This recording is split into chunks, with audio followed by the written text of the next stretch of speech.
Olá, é um prazer estar aqui novamente com vocês. Hoje, diferente do que nós temos feito ultimamente, eu vou convidar vocês para uma viagem.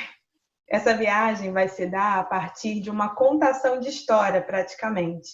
Na verdade, eu vou só ser a intérprete, né? Porque essa história é proposta por Divaldo Franco no livro Sexo e Consciência.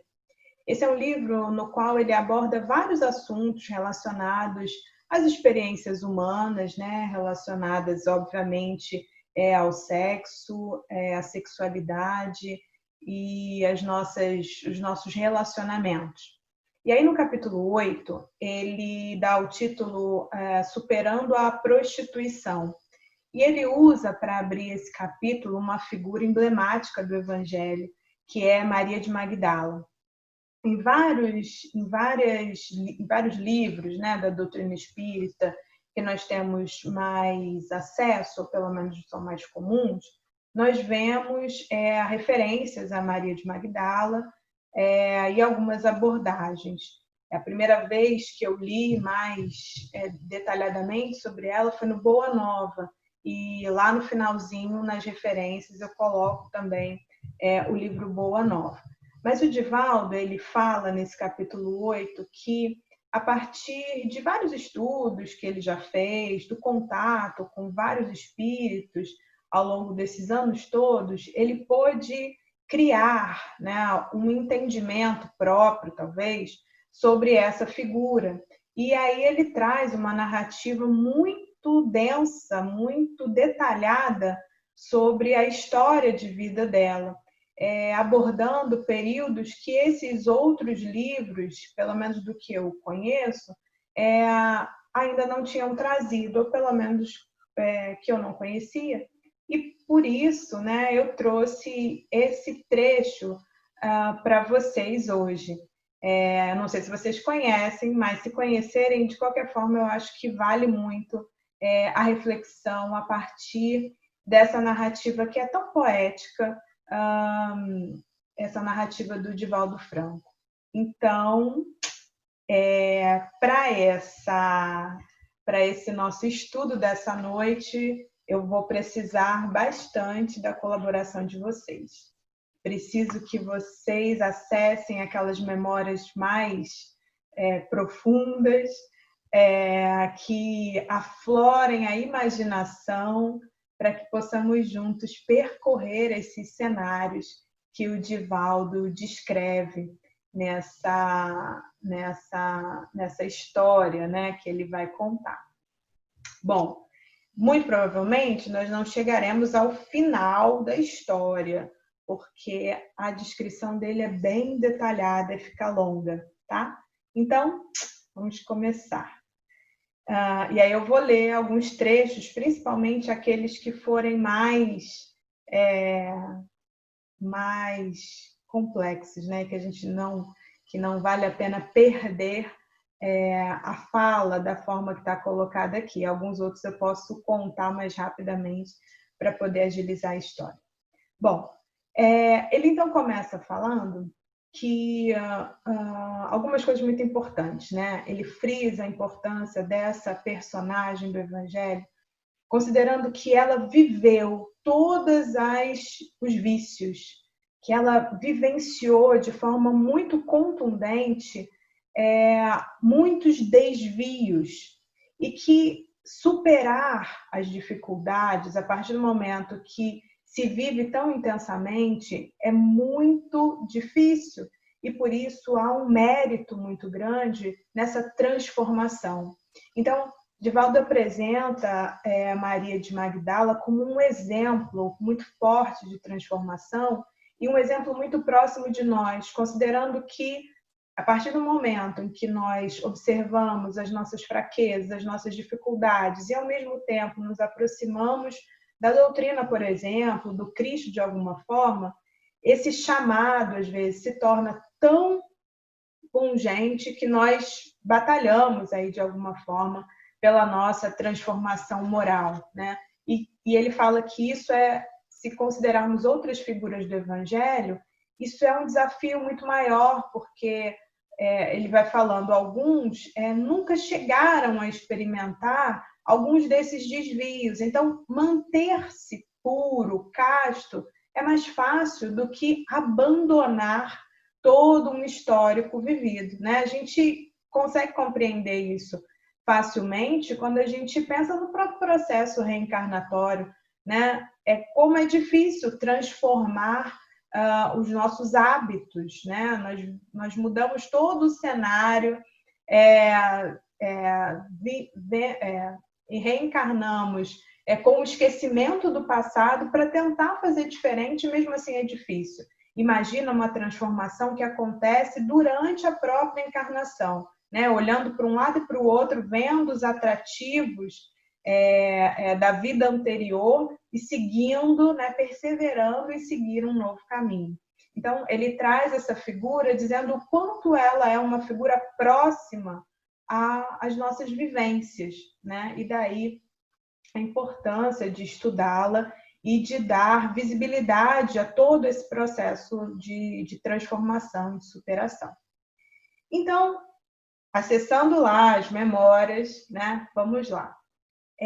Ele começa, então, a dizer que Jesus reencarna num lugar, numa região povoada por indivíduos que se dedicavam à agricultura, à vida pastoril. Então, eram indivíduos bastante simples. Mas numa região que era uma região de muita beleza. E ele começa a falar sobre a região que cercava ali o rio Tiberíades. Então, ele fala da geografia, mas o principal é dizer que ao redor, né, daquela região do Lago de Genezaré, do Lago de Tiberíades, haviam várias cidades que eram cidades importantes ali naquele contexto. E cidades muito prósperas e que exibiam um casario muito formoso. Então, ele fala de Magdala, Dalmanuta e Cafarnaum. Então, essas eram as cidades consideradas joias encravadas ali entre a montanha e tal. Então, tudo isso ficava ao redor desse lago. E aí, então, ele continua falando que aqueles que moravam naquela região ali, na Galileia e tal, não estavam ali na crista da onda, né? Não eram as pessoas mais nobres, mas eram as pessoas mais abertas, talvez, ao conhecimento, né? Eram os mais simples. Ele fala nesse contexto que o único que destoava, por exemplo, entre os discípulos, né, que Jesus vai captando ao andar por essas regiões, foi Judas, que justamente foi aquele que, trazendo toda a intelectualidade e tal, foi o que acabou traindo, né, o movimento todo. Então, considerando ali o lago, né, de Genezaré ou de Tiberíades, aquela região paradisíaca, várias cidades que ali do entorno, ele começa a falar então de Magdala, dizendo que era uma cidade era considerada uma pérola naquela região, era uma cidade muito famosa, tinha uma arquitetura belíssima e era uma cidade muito vibrante, né? Nas ruas se encontravam muitos mercadores, se trocavam muitas moedas. Ali tinham casas noturnas com espetáculos e também Magdala acabou se tornando um lugar de ociosidade, como ele fala. E aí, exatamente como está grifado aqui no livro, diz assim, atraindo aventureiros e mulheres entregues ao comércio do sexo, principalmente aquelas que se encontravam no crepúsculo da vida, que em mansões suntuosas recebiam clientela muito especial. E aí ele fala então, né? Então foi nesse cenário e nessa junção de sentimentos e alguns paradoxos, que uma mulher se tornaria célebre, né? Foi muito conhecida. E essa mulher chamava-se Miriam e passaria prosperidade como Miriam de Magdol. E aí ele explica que nessas traduções, né, no aprimoramento e nas mudanças da linguagem, esse nome Miriam foi traduzido, passa a ser traduzido a Maria, e esse Magdol aí se torna então Maria de Magdala. E aí ele começa a dizer então da história dela, trazendo a história contextualizada desde a infância. Então ele diz que a família dela viajava muito, frequentava, ia a Jerusalém, e numa dessas viagens, ela tinha 10 anos de idade, uma viagem dessa por ocasião da Páscoa, eles estavam então em Jerusalém, ela com os pais, passava por uma praça da cidade e ouviu alguém em voz alta dizer o seguinte: um dia que não está muito longe, ele virá e será o libertador do povo eleito. E ela ficou muito intrigada com aquela fala. E podendo, então, se aproximar do homem, ela, aos 10 anos, pergunta: como será esse homem? E esse homem, contador de histórias, se inclina para ela e fala: ele será belo como a madrugada, será bravio como o mar, açoitado pelos ventos. A sua voz será penetrante e doce, e o seu olhar balsâmico será como a ternura de um coração de mãe transmitindo vida ao filhinho doente. E aí ele diz que, mesmo com aquele coração infantil, ela ficou tão tocada por aquela imagem que passou a amar aquela figura totalmente desconhecida a partir daquele momento. O texto diz o seguinte: na voz do ancião havia uma melancolia cheia de esperança e uma saudade feita de dor tão pungente que ela sentiu o peito transpassado de alegria, sentindo que o seu coração estava nas mãos daquele que seria o libertador do seu povo. E o tempo passou. Quando ela tinha 12 anos, novamente em Jerusalém, escutou as palavras de um profeta. E ele afirmava: e quando o rei estiver conosco, o mundo será um lugar de amor. No entanto, dali para frente, a vida dela foi totalmente diferente. Foram infortúnios atrás de infortúnios. Os seus pais morreram, ela foi vendida como escrava e ficou em Jerusalém experimentando situações muito dolorosas e humilhantes. Quando ela já tinha 15 anos, já tinha um corpo de mulher, já tinha os cabelos longos, de uma cor de mel, que chamava muita atenção, perambulava pelas ruas. Um homem começou a conversar com ela e oferecer várias coisas e falar de amor. E ela se encantou por aquela fala e o acompanhou. E ela era uma órfã, né, desamparada. E, de repente, alguém se aproxima com essas promessas de cuidado, de carinho e de amor, né? Falava em amor. E aí o texto diz o seguinte: encantada, entregou-se aos braços do amor e se deixou arrebatar. Porém, para sua surpresa, quando despertou, descobriu que estava em um bordel. Então, aos 15 anos, como ela vivia sozinha, perambulando pela rua, ela foi enganada por esse homem. E aí o texto vem dizendo o quanto ela sofreu nesse tempo, nesse bordel, e que aquele homem nunca mais apareceu, né? Nunca mais ela viu aquela figura que havia enganado, né? E ela sofreu padecimentos na mão de muitos homens exploradores.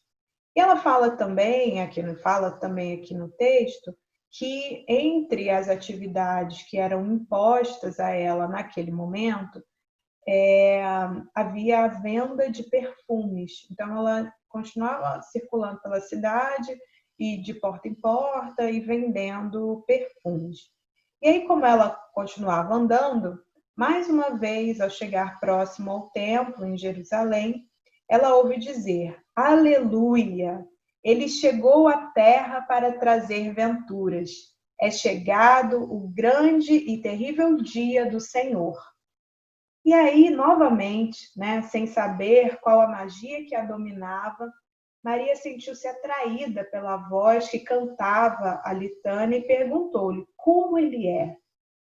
E aí aquela voz que falava do futuro com certa emoção lhe respondeu: ele é tão forte como um herói mitológico, é tão bom como o sorriso de criança. E aí ela mais uma vez então ouviu e guardou aquela imagem, né, daquele homem salvador que, segundo esse anúncio, já estaria entre, né, aquele povo. Mas o tempo passa, e vivendo aquela vida no bordel, ela se torna uma meretriz muito famosa, uma mulher muito poderosa. Ela era considerada a rainha da noite e se estabelece em uma mansão, um verdadeiro palácio em Jerusalém, e se torna então essa meretriz de luxo. Depois de um tempo, ela acaba se transferindo para Magdala, dando continuidade a essas atividades. E aí lá ela tem novamente uma casa muito famosa. Mas a visão dos espíritos, né, vai além dessa questão material.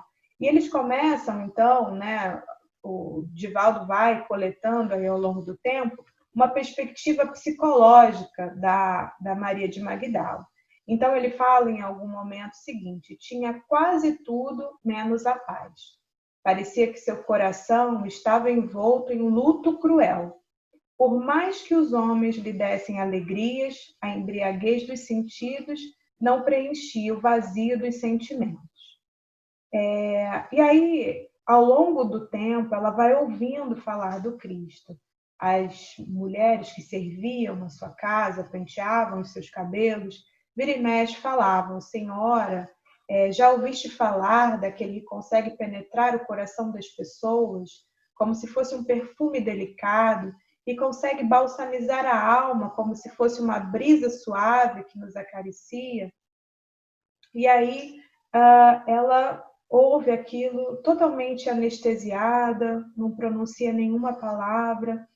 E o Divaldo narra que ela dizia, né, que as pessoas diziam naquele momento, que ela era portadora de 7 demônios.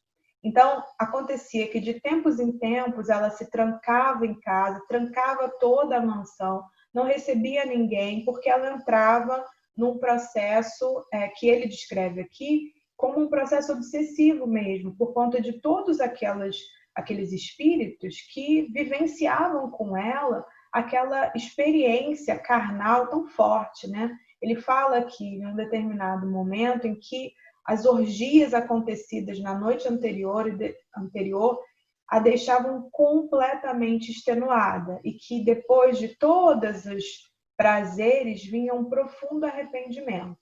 E ele então descreve a sua personalidade como alguém que portava um distúrbio psiquiátrico, e que ele coloca aqui que seria um transtorno bipolar, porque oscilava entre alegria e tristeza intensa, e que também era acompanhada, então, por alguns espíritos obsessores, né, em função de toda essa forma de viver. E aí a serva continua falando para ela, né, da possibilidade de ver Jesus, de como ele era uma figura importante, e ela permanece completamente alheia. E nessa sequência, esse então é um dia dessas crises, né? Então ela não recebe ninguém, a casa fica toda fechada, fica toda no escuro e ela se recolhe, os servos andam de pé no chão para não fazer barulho, de tão transtornada que ela fica. Já altas horas da noite, um homem bate a porta com muita tenacidade.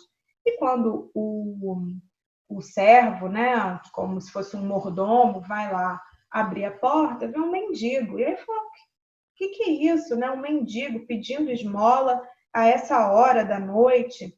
E o mendigo fala, preciso falar com a sua senhora. E aí o servo fala, nossa, mas a essa hora, de jeito nenhum. Além do mais, a senhora está em crise e ela não está recebendo ninguém. E ele fala, mas eu tenho que falar com ela, é muito importante. E o rapaz fala, você não está entendendo, né? Hoje vieram aqui várias pessoas importantes. Hoje ela rejeitou um sacerdote, um centurião, um príncipe que foi enviado por César. E por que ela ia te receber? E aí o rapaz responde, porque tem uma mensagem para a senhora. E tenho certeza de que se ela souber que aqui eu estive e não pude falar, tu será gravemente punido. E aí o rapaz fica assim um pouco tocado, né, pela forma tão enfática com que ela fala, e ele fala, bom, tudo bem, eu vou falar com a serva dela para ver se ela lhe atende. E a senhora, que é a serva dela, diz, não, ela não vai receber ninguém nesse dia. E quem é você para falar assim com ela? Você, com essa aparência aí de leproso? E aí ele responde, mas a mim irá receber. Ela está aguardando a minha palavra há algumas luas. Eu havia lhe dito que na hora em que o encontrasse, viria trazer-lhe notícias. Diga-lhe que quem deseja falar-lhe é o leproso da estrada a quem ela deu uma moeda de ouro. E a serva continua, né, zombando dele, mas ele enfatiza que precisa falar com ela e a serva fala, bom, tá bom, eu vou tentar mais uma vez. Só que ele, muito astuto, quando ela se vira e entra, ele entra junto e vai seguindo a serva até o quarto dela. A serva tenta acordá-la e tudo não consegue. Quando ela pretende se voltar novamente para dizer que não dá para falar com ela, ele já começa a falar. E ele chega até ela, toca na mão e começa a sacudi-la para que ela possa escutá-lo. E ele fala o seguinte, Senhora, eu o encontrei. Jesus está perto. E ela permanece entorpecida. Mas ele continua insistindo. Senhora, venha. Jesus está próximo. Ele se encontra em Cafarnaum. Eu prometi que iria encontrá-lo e o fiz. E ela, meio, né, alheia, balança a cabeça e pergunta para ele, quem és tu? Que queres de mim? E aí ele começa a falar, Senhora, não vos recordais de mim? Assim, e aí ele começa a falar que ela vinha pela estrada e ele intercepta o carro, né, o transporte que ela tinha naquele momento. Ela estava acompanhada de um senador e ele começa a falar o seguinte, tende piedade de mim, tenho lepra. Ouvi dizer que o profeta de Nazaré se encontra pelos nossos caminhos.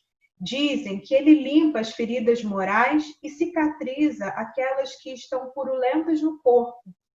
Mas eu sou leproso, pobre e solitário.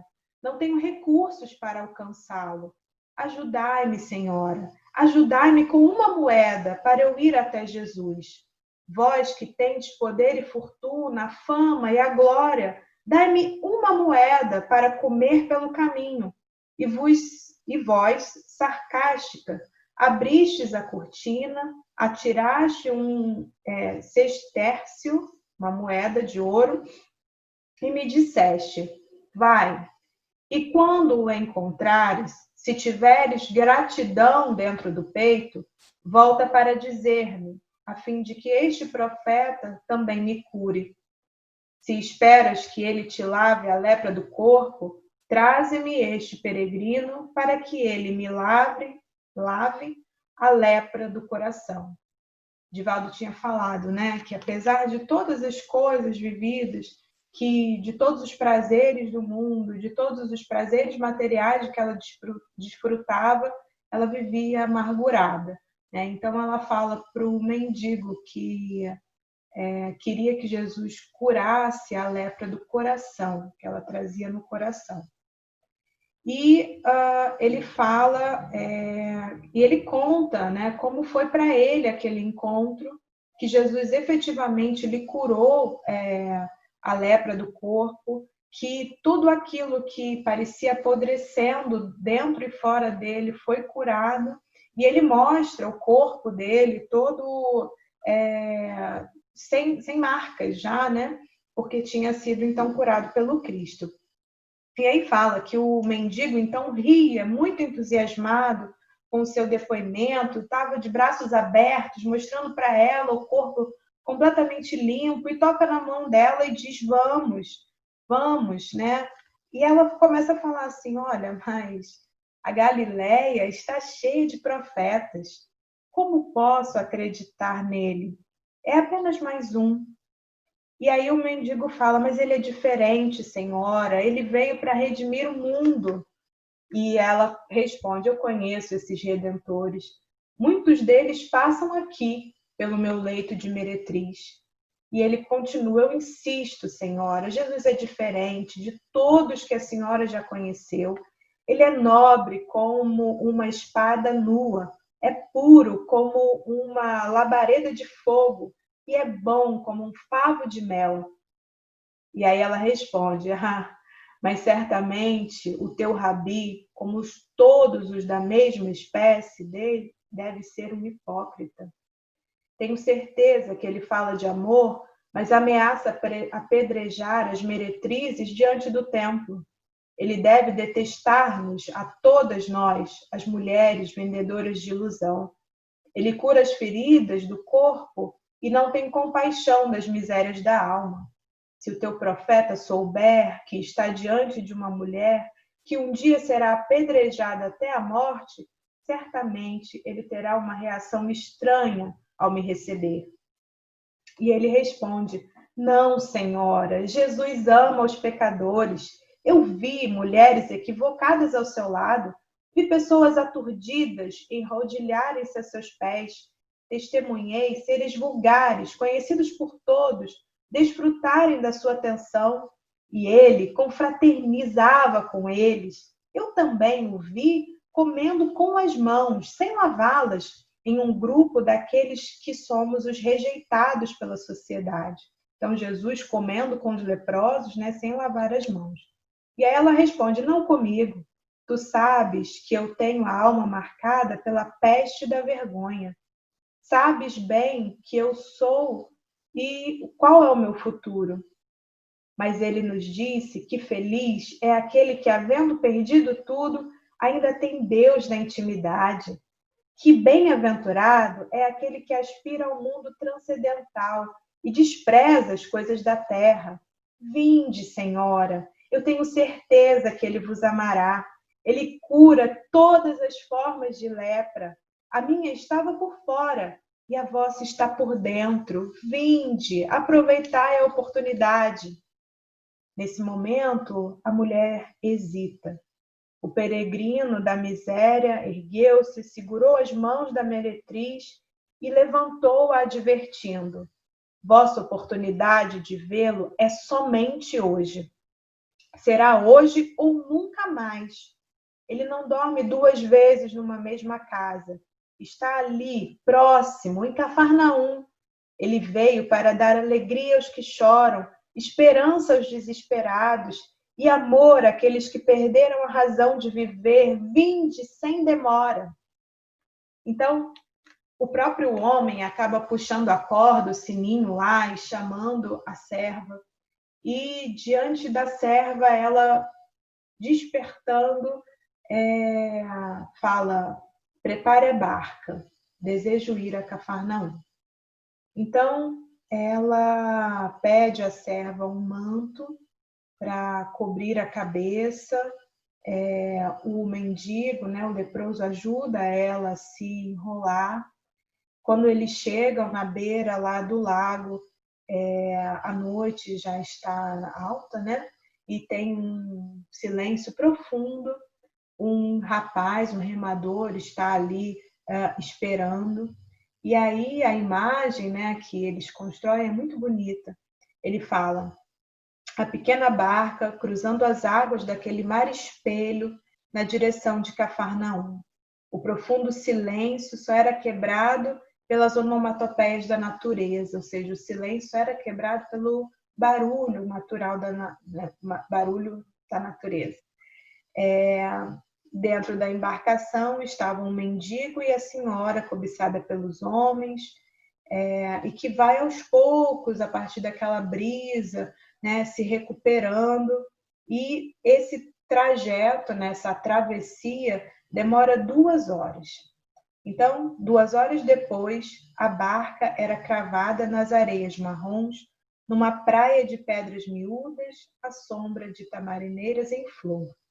Havia chegado a Cafarnaum. E aí o mendigo, satisfeito, né, por ter se desincumbido da tarefa, salta da barca e afirma o seguinte: Senhora, vede, ali está a casa onde mora Simão Bar-Jonas, o pescador.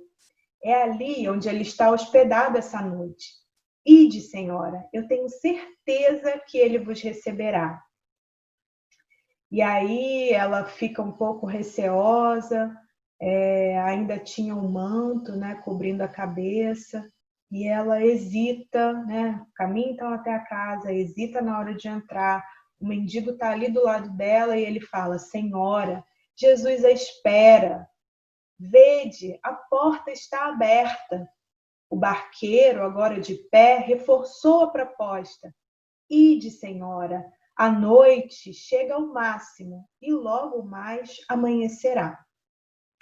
E aí, naquele momento, ela começa a recordar toda a sua memória infantil, todas as vezes que ouviu falar, né, daquele homem, todas as vezes que ouviu falar daquele rabi que salvaria a humanidade. E começa a recordar toda a mágoa que ela tem, que ela traz no coração, principalmente em relação aos homens, né? Quantas vezes foi explorada, quantas vezes foi humilhada, quantas vezes foi iludida por essa promessa de amor. E ela hesita, então, né, pensando que quanta mágoa ela traz, quantas desventuras já viveu, quantas vezes já acreditou e não foi correspondida. E ela fica olhando, tem ainda um certo medo de entrar, traz o rosto coberto, com medo de ser reconhecida, e, por fim, decide entrar. Então, ela tira o manto da cabeça, ela segue caminhando lentamente e com um certo receio. Então,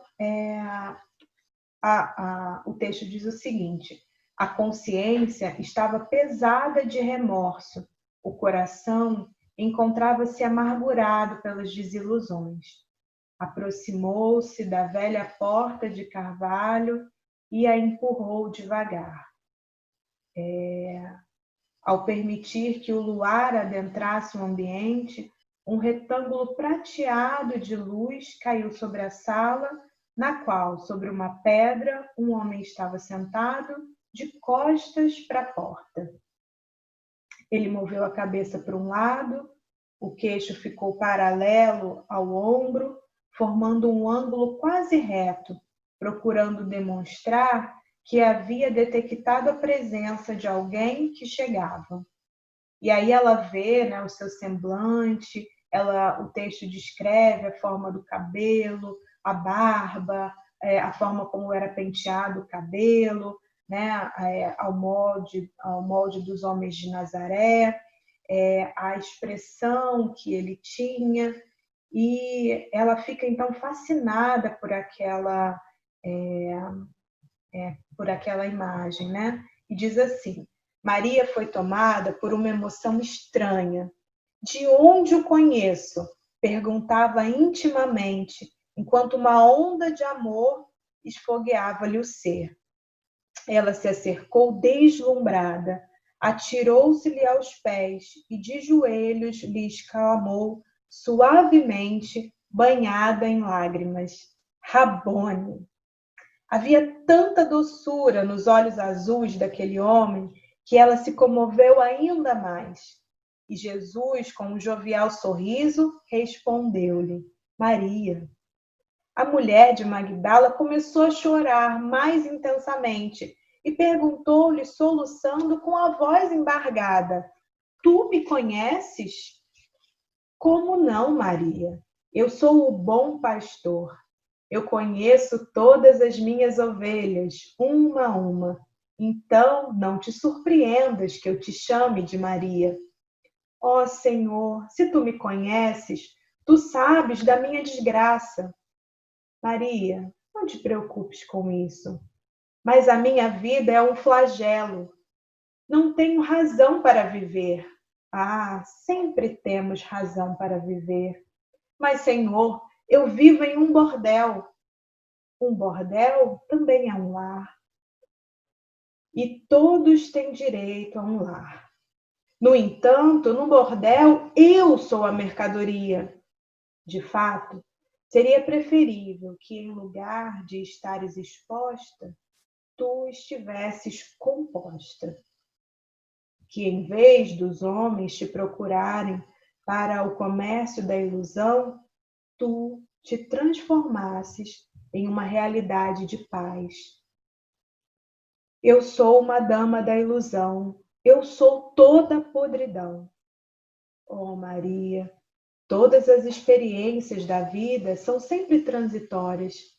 Tu nunca viste os muros velhos e abandonados, enegrecidos pelo tempo, quando chegam as brisas da primavera risonha? Eles se reverdecem e desabrocham suavemente em flores miúdas.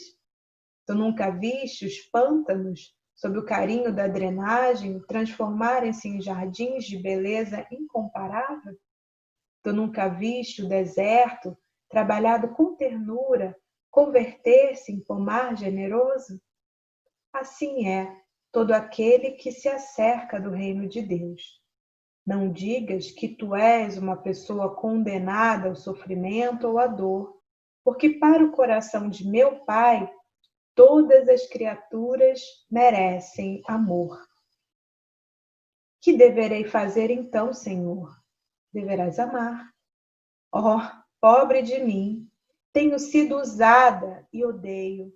Estive com muitos homens em seu leito e nunca encontrei o amor.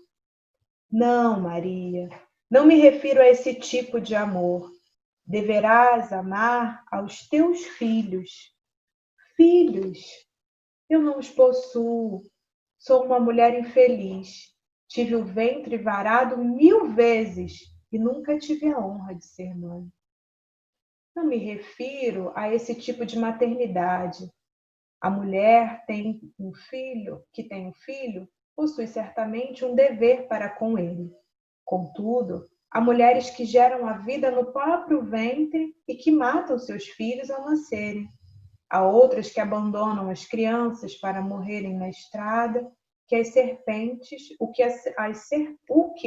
serpentes não fazem.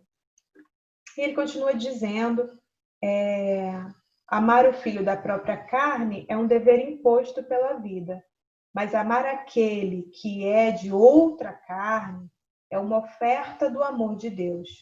Por isso, quando eu te digo que ames aos que não têm amor, é para que o muro velho dos teus desencantos reverdeça e desabrochem as flores da tua afetividade que estão esmagadas na tristeza. Mestre, eu quero seguir-te. Sim, Maria, mas é necessário um grande sacrifício para me seguires. Somente recebe um grande prêmio quem faz um elevado investimento.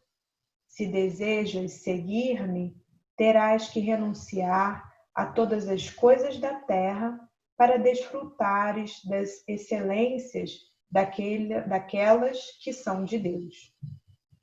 Senhor, Eu te darei a minha vida hoje, se necessário. Ele meneou a cabeça e respondeu: eu aceito. Não agora. Maria, é muito cedo. É muito fácil dar a vida sem que isso represente o cumprimento de um compromisso maior. Morrer é simples. Significa apenas a falta de ar no peito e o trânsito para outra realidade. Se pretendes dar-me a tua vida, eu irei pedi-la. Não para uma morte repentina e vã, mas para uma demorada agonia. Morrerás a cada dia e em todas as noites, a cada hora e em todo lugar, exemplificando a renúncia, a abnegação e a coragem diante do sofrimento. Essa é a morte mais difícil. É exatamente esta a que te peço. Eu te conheço desde muito antes e espero que estejas comigo muito depois de agora. Vai, Maria, um dia eu te tomarei a alma em minhas mãos. Um dia que não está muito perto, mas também não está muito longe, eu te pedirei a vida. E calou-se após a última frase.